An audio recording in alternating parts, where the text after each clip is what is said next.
దీన్ని ఏమంటాము? మనం చేస్తేనేమో అబద్ధమా? 100 కోట్ల రూపాయలకి కేసు ఎత్తారా? మరి మీ ఈ జగన్మోహన్ రెడ్డి గారు ఎన్ని లక్షల కోట్ల రూపాయలు కేసులు వేయాలి మీ మీద? ఎన్ని లక్షల కోట్ల రూపాయలు కేసులు వేయాలి? ఆంధ్రప్రదేశ్ శ్రీలంక అయిపోతుంది. ఇప్పుడు ఏమన్నా సింగపూర్ అయిపోయిందా ఆంధ్రప్రదేశ్?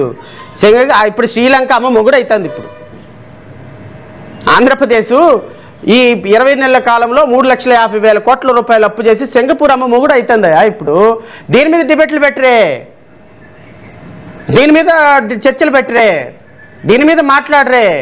14 లక్షల కోట్ల రూపాయలు అప్పు చేసి వెళ్ళిపోయినాడు ఈ రాష్ట్రానికి అని చెప్పేసి మొన్న కూడా హోమ్ మినిస్టర్ అంటుంది. బుద్ధి జ్ఞానం ఏమైనా చదువుకున్న సంస్కారం ఏవైనా ఉందా మీకు? అసలు మీరు మాట్లాడితే తప్పు, మీరు మాట్లాడిందంతా ఒప్పు, మీ మీడియా రాసిందంతా కరెక్టు. ఎదుటి వాళ్ళు ఎవరైనా మాట్లాడితే 100 కోట్లకు పరువు నష్టం దావా? హెరిటేజ్ మీద ఎవరైనా ఒక చిన్న మాట మాట్లాడితే మంత్రులు 1 by 1 హాల్ టికెట్ తీసుకోవడానికి పిల్లలు లైన్లో నుంచున్నట్టుగా అందరూ వచ్చి హాల్ టికెట్లు తీసుకున్నట్టుగా ఎగ్జామ్ రాయడానికి అందరూ వచ్చి హెరిటేజ్ స్లిప్పులు తీసుకొని వెళ్ళిపోయి ఎవడికి వాడిచ్చినట్టు స్లిప్పుల గురించి మాట్లాడుతున్నారు. What way Andhra Pradesh government is concerned in respect of heritage? మీరు రాష్ట్ర ప్రజల నుంచి డబ్బులు తీసుకుంటున్నారు. రాష్ట్ర ప్రజలకి ఓట్లేసిన ప్రజాప్రతినిధులుగా మీరు ప్రజా సమస్యల గురించి మాట్లాడగాని హెరిటేజ్ సంస్థల గురించి, హెరిటేజ్ రిప్యుటేషన్ గురించి, హెరిటేజ్లో ప్రొడక్ట్స్ గురించి, హెరిటేజ్లో జరుగుతున్నటువంటి అద్భుతమైనటువంటి ప్రొడక్షన్ గురించి మీకేంటి సంబంధం అంటున్నా నేను. వెళ్ళిపోయి హెరిటేజ్లో ఉద్యోగాల్లో జాయిన్ అవ్వండి. ఉద్యోగాలు మినిస్టర్లు ఉద్యోగాలు మానేసి ఓ పక్క వాటర్ ఎన్కౌంటర్లో, ఇంకో పక్కేమో హెరిటేజ్కి ప్రమోషన్లు. మీ ఉద్యోగాలు బాగున్నాయి అందరికంటే, మినిస్టర్ల ఉద్యోగాలు పక్కన పడేసి ఈ వ్యాపారం బాగుంది అందరికీ. రాష్ట్ర ప్రభుత్వం లడ్డు మీద లేపి తన్నించుకోవటమేలా? ఇటు తిరిగి ఆ లడ్డు ల్యాండ్ వచ్చి తిరుమల లడ్డు వచ్చి హెరిటేజ్లో ఆగటమేలా? 570 రూపాయల నుంచి 325 రూపాయలకి హెరిటేజ్ వాల్యూ పడిపోవటం ఎలా? ఈ 4-5 రోజుల్లో 5,000 కోట్ల రూపాయలు నష్టం రావటం ఎలా? అయ్యో అని చెప్పేసి ఢిల్లీ హైకోర్టుకు పరిగెత్తటం ఎలా? ఢిల్లీ హైకోర్టు నుంచి 100 కోట్ల రూపాయలకి డబ్బులు కట్టి ఫీజు కట్టి ఇంజక్షన్ ఆర్డర్ తెచ్చుకోవటం ఎలా? ఎందుకు వచ్చిన గోల ఇదంతా? దారిన పోయే పడుకున్న గుర్రాన్ని లేపి ఎగ్గిరి తన్నించుకున్నట్టుంది చంద్రబాబు నాయుడు గారి వ్యవహారం. ఎందుకు పడుకుంది గుర్రం? దాన్ని నిద్రపోని, అది లేచుద్ది ఎప్పుడో సందర్భంలో. ఎగురు తన్నించుకుంటువి. పోనీ నిన్ను తన్నించుకున్నది కాక ఇంట్లో వాళ్ళందరినీ కూడా తన్నిస్తుంటువి. నేను చెప్పా ముందే, లడ్డూ వ్యవహారం కెలకొద్దు సార్, మీకు నష్టం అని. ఇప్పుడు ఏమైంది? పిసుక్కుంటా కూర్చున్నారు అందరూ, మాట్లాడలేరు. ఎటు మాట్లాడితే తీరుకొచ్చి హెరిటేజ్లో పడింది. చరిత్రలో నాకైతే చాలా హ్యాపీ అనిపించిందండి. కాలం ఇప్పుడు ఒకేలాగా ఉండదు సార్. భువనేశ్వరి మేడం గారి వీడియో చూశాను నేను. నాకైతే పెదరాయుడు సినిమాను ఎక్కడో అనుకుంటాను, నాకు తెలిసినంత వరకు మోహన్ బాబు ఒక డైలాగ్ అంటాడు ఎంఎస్ నారాయణతో. మోహన్ బాబులు, 2 మోహన్ బాబులు ఉంటారు. పెదరాయుడు అనండి, అది పెదరాయుడు సినిమా. ఎంఎస్ నారాయణ అంటాడు చిన్నమోహన్ బాబుతో, అయ్యా మీ దయ వల్ల నేను 2 చూడకూడదనుకున్నది ఒకటి చూశాను, వినకూడదనుకున్నది ఒకటి విన్నాను అని. నేను కూడా అదే చెప్తున్నా. ఈ పాపిష్టి కళ్ళతో, అంటే నా పాపిష్టి కళ్ళతో, నా పాపిష్టి చెవులతో వినలేమేమో అనుకున్నది విన్నాను, చూడలేమో అనుకున్నది చూశా. ఏంటి వినకూడదు అనుకున్నది ఏంటి అంటే, మా హెరిటేజీ చాలా అద్భుతమైన ప్రొడక్షను, మా హెరిటేజ్ ఇదిగో ఈ విధంగా పనిచేస్తుంది, ఇంతమంది ఎంప్లాయీస్ ఉన్నారు, ఇలా మేము పాలు తీస్తున్నాం, ఇలా మేము పెరుగు తీస్తున్నాం అని ఏ రోజు భువనేశ్వరి గారు మీడియా ముందుకు వచ్చి చెప్పలా. ఆ మాట వింటానని నేను చరిత్రలో అనుకోలే.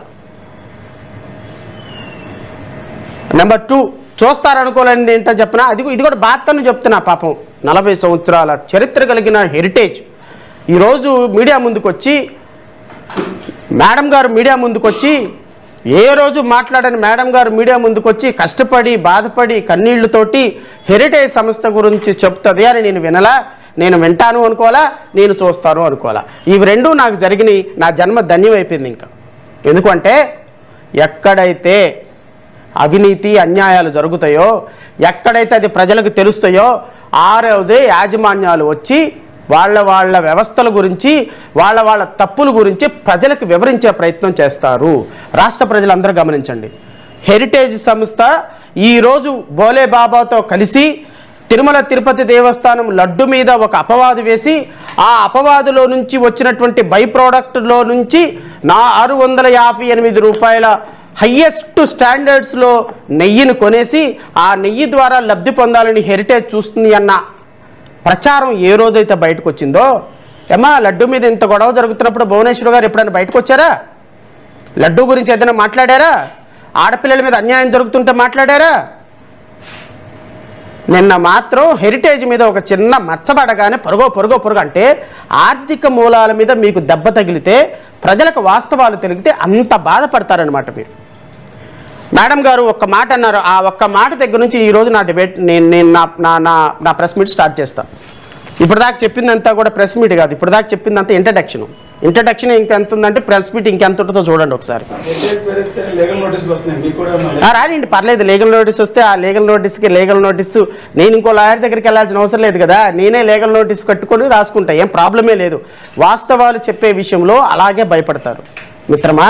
ఆ వాస్తవాలు మనం మాట్లాడి ప్రజలకు వాస్తవాలు చెప్తుంటే అదే విధంగా భయపడతారు, అదే విధంగా లీగల్ నోటీసులు పంపిస్తారు. నీ ప్రతిష్టని దెబ్బ తీసుకోవడానికి మీరే చేసుకున్నారు, మేము చేసుకోలేదు కదా. సో మేడం గారు నేను ఏమన్నారంటే 40 సంవత్సరాల సుదీర్ఘ చరిత్రలో 4 కోట్ల నుంచి 4,000 కోట్లకి ఎదిగింది మా హెరిటేజ్ సంస్థ అన్నారు. ఎదిగిందమ్మా, కరెక్ట్గా చెప్పారు మీరు. ఎలా ఎదిగింది అంటే స్వచ్ఛమైన పాలతోటి ఎదగల, స్వచ్ఛమైనటువంటి నెయ్యితోటి ఎదగల, చిక్కని పాలతోటి ఎదగల, తీయని పెరుగుతోటి ఎదగల, తినగానే మధురంగా అనిపించే చీజ్ తోటి ఎదగల. దేంతో ఎదిగిందంటే అవినీతి అనే ఆరోపణల మీద ఎదిగింది. పేద ప్రజల భూములు 1,00,000కి 2,00,000 కొనేసి దాన్ని 100 కోట్లకి 50 కోట్లకి ఎకరం చేసుకునేటువంటి విధానం మీద ఎదిగింది. మీ హెరిటేజ్ సంస్థ భూములు కొనుగోలు చేసే విషయంలో, ఆస్తులు పెంచుకునే విషయంలో ముఖ్యమంత్రిగా మీ హస్బెండ్, మీ అబ్బాయిగా ఈ రాష్ట్రానికి అనధికారిక ముఖ్యమంత్రిగా పనిచేస్తున్నటువంటి మీ నారా లోకేష్, నారాయణ ఇలాంటి దుర్మార్గుల వ్యవస్థలో నుంచి మీ హెరిటేజ్ ఆస్తులు పెరిగినాయమ్మా. పేద ప్రజల స్వేదం నుంచి పెరగల.